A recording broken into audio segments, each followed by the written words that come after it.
Hello, everyone. This is Tom Fox. I'd like to welcome you to Compliance Into the Weeds, a podcast where, with Matt Kelly, the coolest guy in compliance, founder and editor of Radical Compliance, we take a deep dive into the weeds of a compliance or compliance-related topic. Before I get to this week's topic, as you know, the Compliance Podcast Network is always on the lookout for new podcasts. Have you ever wanted to start a podcast but didn't know how?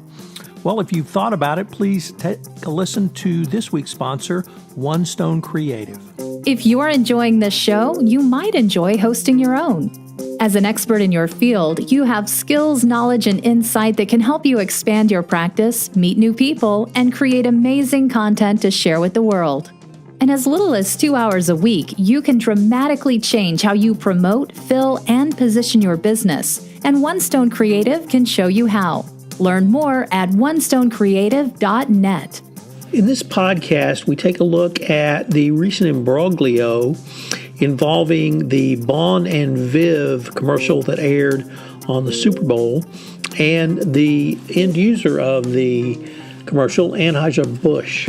Busch got into trouble because of one of the parties far down the supply chain, the casting director or the casting company, agency, rather, engaged in sexual harassment and perhaps even bullying. Matt uses this to explore how we are looking at supply chain risk in an incorrect manner, because in today's social media world, supply chain risk is a mesh.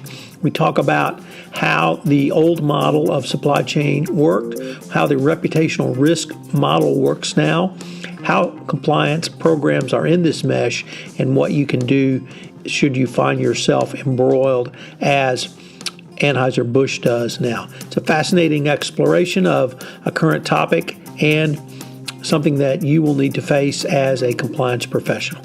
This is Tom Fox. I'm the Compliance Evangelist. Compliance Into the Weeds is a part of the Compliance Podcast Network. Hello, everyone. Tom Fox back again with Matt Kelly for yet another episode of Compliance Into the Weeds. Today, we are going to go down a very long or short rabbit trail, depending on your perspective. It's based upon a blog post Matt posted today entitled Supply Chain Risk. You're looking at it wrong. It started on Super Bowl Sunday.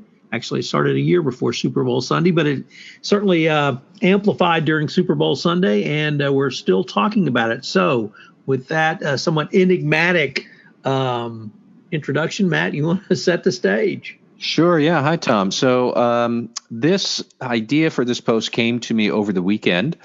I was reading a New York Times article about a advertisement that happened on Super Bowl Sunday for Bon and Viv's spiked seltzer. Now, I have to admit, while I did watch the Super Bowl, this ad I did not recall watching, and now that I've seen it on YouTube, it does strike me as rather unmemorable and unfunny. But the actual story is that this ad for the seltzer featured two actresses who were mermaids, and they were talking about the wonders of their spiked seltzer. But last fall, an article appeared on Vice.com by an actress by the name of Ingrid Haas. And Ingrid talked about how she had auditioned for a commercial where she was going to be allegedly one of two mermaids for a alcohol beverage company. Now, she never mentioned the actual company back then, but it has since come to light after the Super Bowl ad aired that Ingrid Haas was writing about Bon and Viv, which is a subsidiary of Anheuser-Busch. And Ingrid Haas's complaint was that when she got the casting call to go and try out for this role, she was told that she had to first appear in a bikini and then had to dance for 30 seconds in the bikini. Never mind that if you look at the commercial, and I have a link to that on my blog post here, the mermaids are, first off, they're not dancing. Secondly, they're not wearing bikinis, and dancing in bikinis had nothing to do with what this commercial was actually about. So here she is, this actress, being told you need to dance in a bikini to some sort of strip club song called Milkshake from back in the 2000s. And she said to the casting director, that is rather demeaning. And he said, well, that's life in corporate America. Get used to it. Needless to say, she did not like that. She walked off the set and she wrote this rather blistering article on Vice.com about still sexist, boorish behavior in the entertainment industry. And that was in December or November. Along comes the Super Bowl ad, and suddenly everybody puts two and two together that Anheuser-Busch's subsidiary had shot this commercial where the casting agent was such a jerk, and they have this demeaning attitude about women, and this all blows up on social media. What does this say about Anheuser-Busch? And my post kind of explored this supply chain reputation risk incident when, in all likelihood, Anheuser-Busch had no idea any of this was happening until it blew up on social media this week. And that's where we can get into the weeds, but that's the preliminaries here. That's the pregame. So I did see the ad, and when I saw the ad, it struck me as not something you really see, certainly on Super Bowl Sunday anymore, where it was pretty clear that scantily clad women were being used to sell something, although I guess that's the definition of a mermaid. Matt, there were several things that struck me about your blog post. The first two that jumped out, frankly, were the diagrams. Mm-hmm. And you diagrammed in the first one typically how the linkage in a downstream supply chain would work and how we got from consumers consuming both Anheuser-Busch or the social media post down to the actress. And then you had a second diagram, which I thought was perhaps even more enlightening, called reputational risk profile, which really demonstrated in the amplified social media area what can happen. So I was wondering if you might take us through those two diagrams and really explain the difference and why the reputational risk profile is what compliance practitioners need to think about today. Yeah, that really, what got to me as I was reading this whole New York Times article about, and then the Vice article too, and they're both worth reading, about how all of this happened is let's sketch out the supply chain that got this commercial produced. So we had party number one are the consumers out there who are consuming beer from Anheuser-Busch. So that's party number two, which has this subsidiary of Bon and Viv and their spike seltzer, which is, okay, that's party number three. And then it needed a commercial. So it hired a production company. So that's party number four. They need actresses. So they contracted with a casting agency, party number five, which finally had this casting call with Ingrid Haas, party number six. So we have at least five links of the chain between Anheuser-Busch and the actress Ingrid Haas, who suffered this sort of misconduct. And then conceivably it's six if you want to include Anheuser-Busch's customers, the consumers. But to get all of this done operationally, like any big company, Anheuser-Busch set up a chain. So that was my figure number one. We have this chain that goes all around. But what struck me was that when Ingrid Haas was mistreated by the casting agency, so this really is misconduct that is somewhere between the fourth and fifth or fifth and sixth parties to Anheuser-Busch, depending on your perspective, but is far down the supply chain. When this happened to her, she took her concerns to social media. Really, she posted this on Vice, and then everybody talked about it. And then this week, everyone was talking about it again. And she just short-circuited the whole idea of a supply chain when it comes to misconduct and reputation risk. To get things done operationally, sure, you have this nice chain. But for risk management in the social media age, where any part of that chain could experience misconduct and then the aggrieved party blows it up on social media, that simultaneously affects all other parts of the chain all at once. So that led me to think that really the supply chain isn't the right metaphor for risk management in the supply chain, for reputation risk especially. So I came up with really what I called a mesh.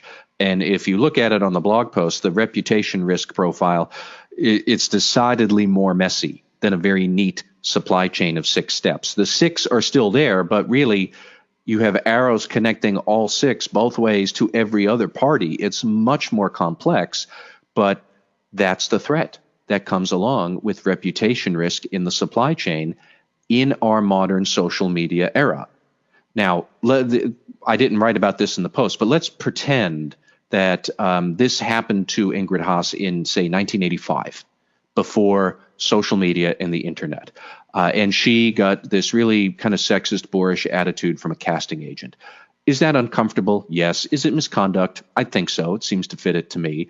Would anybody in the greater world have heard about that? Would Anheuser-Busch have heard about that? No. Because back then, something misconduct that was so far down that supply chain, it couldn't be seen. Well, nobody would see it. But in today's social media world, where anyone can blow this up, and that's what happened, you can see all of this misconduct when it becomes a negative reputation event, as we like to say. I think actually, Tom, I heard you use that phrase once, and I think it's a wonderful term of art. But as I have said before, social media it's not a risk that companies have unto itself. Social media magnifies the risks your company already has. We all know that misconduct in the supply chain is a risk your company has. We spend zillions of dollars thinking about code of conduct certifications and supplier codes and inspections and audits and monitoring and all of that, because we know that misconduct is somewhere out there, 4, 5, 6 levels down, but we can't see it.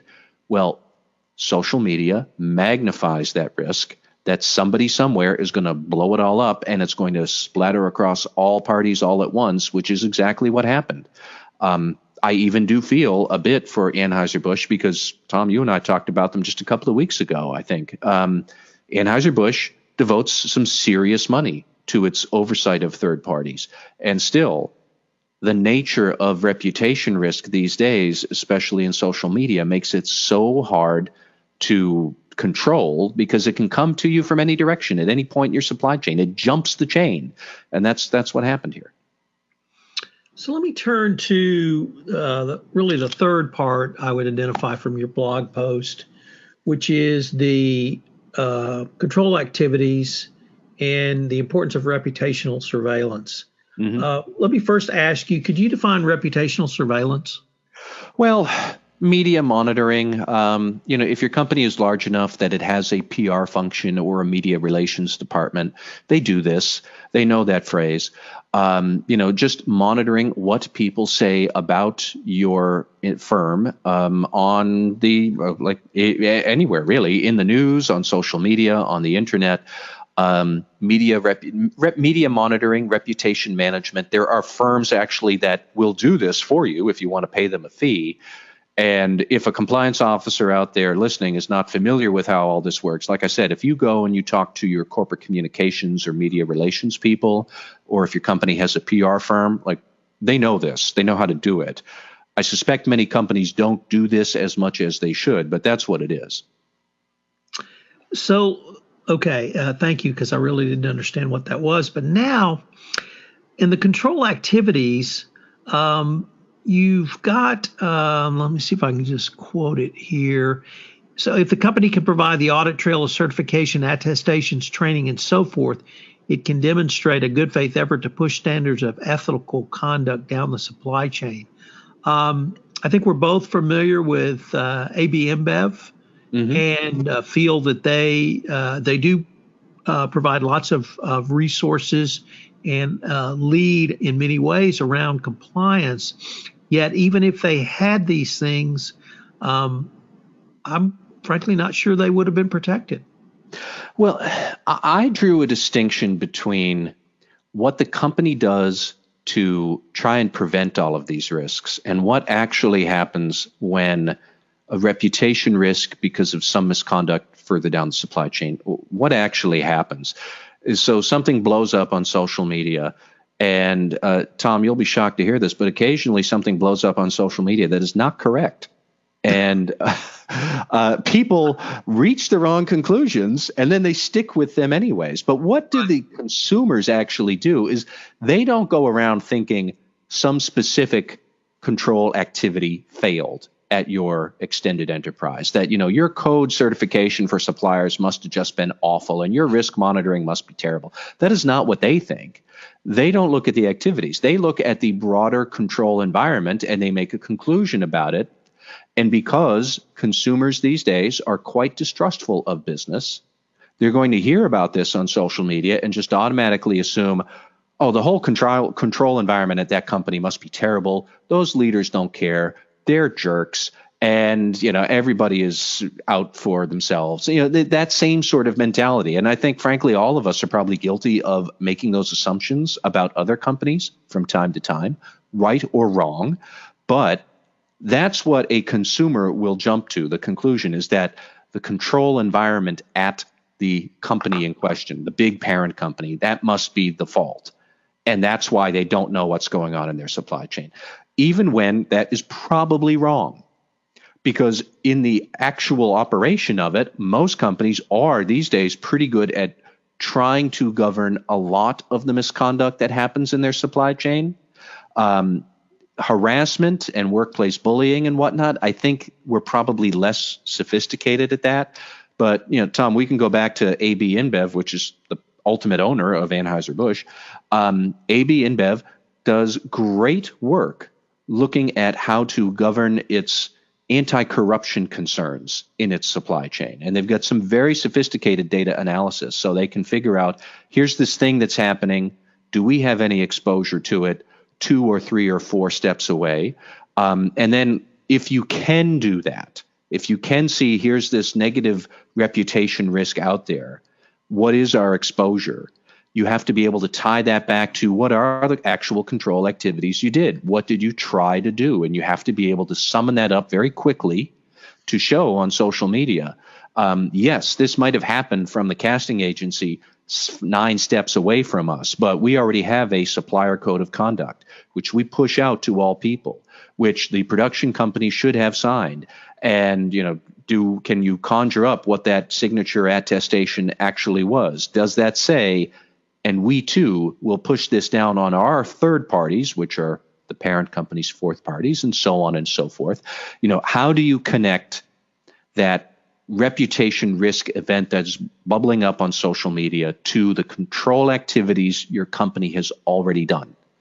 In anti-corruption context, I think that's actually pretty well understood. If I said, if I was the Deputy Attorney General, Rod Rosenstein, and I knocked on your door and said, I have an FCPA investigation, I heard about this rumor of you in the Middle East, what have you done?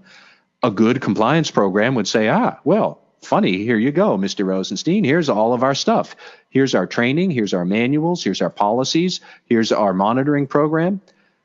You have to be able to do that same sort of matching your activities to the allegation at hand.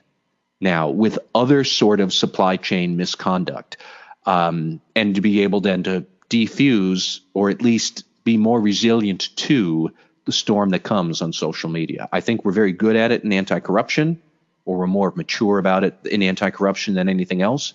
A lot of companies are also good at it on sanctions and possibly even cybersecurity, but workplace harassment and bullying that might happen among your third parties that ultimately make a product you give to consumers. And that's really what happened here with the Anheuser-Busch and this commercial. I don't know that we are as mature on that, but this is the world, man. Social media is not going to go away. And right or wrong, people will make these sort of blow-ups and firestorms happen on social media, and companies have to think about it.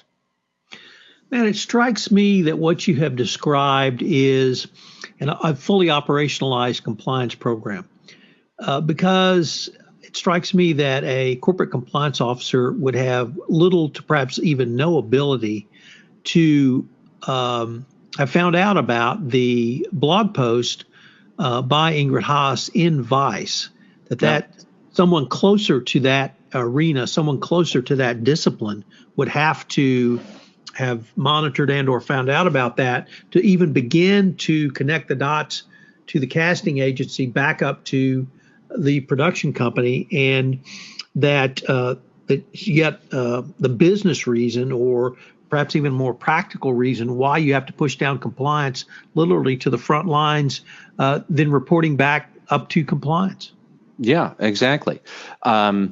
As I wrote this post, and I was thinking more about reputation risk and workplace bullying and cyber and supply chain risk, at the start of that post. But then towards the end, when I was getting back to the bottom of, really what must you be able to do? You have to be able to monitor reputation risks out there and tie back any rumors and allegations to what specifically you have done to try and prevent that. Well, like, we've been doing that in anti-corruption for 10 years, and that's not news. Really, what this is taking a lot of those practices and applying them to these new types of risk that have always been there, but social media magnifies them.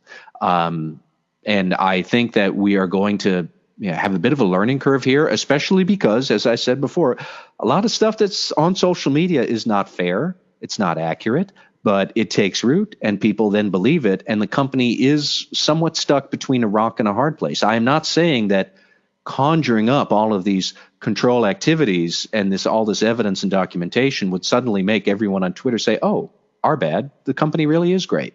That's probably not going to happen, but you would stand a better chance of weathering the storm.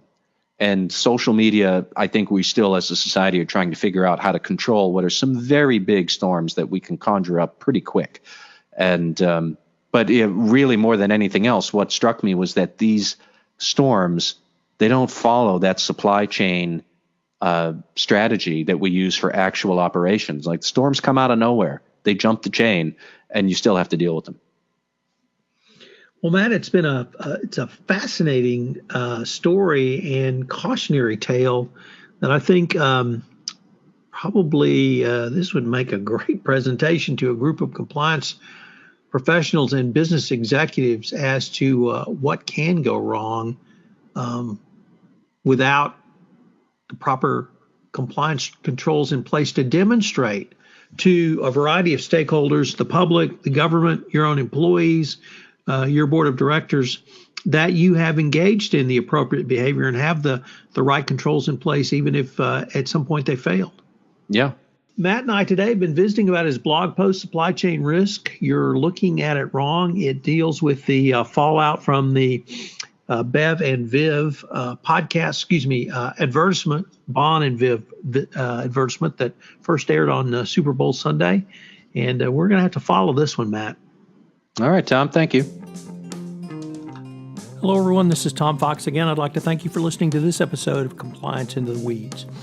If you have any questions, please email me at tfox@tfoxlaw.com. You can email Matt at mkelly@radicalcompliance.com.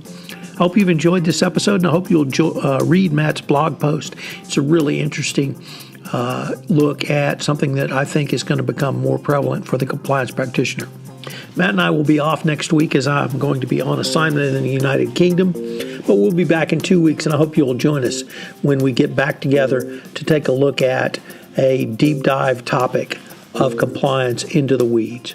Compliance Into the Weeds is a production of the Compliance Podcast Network.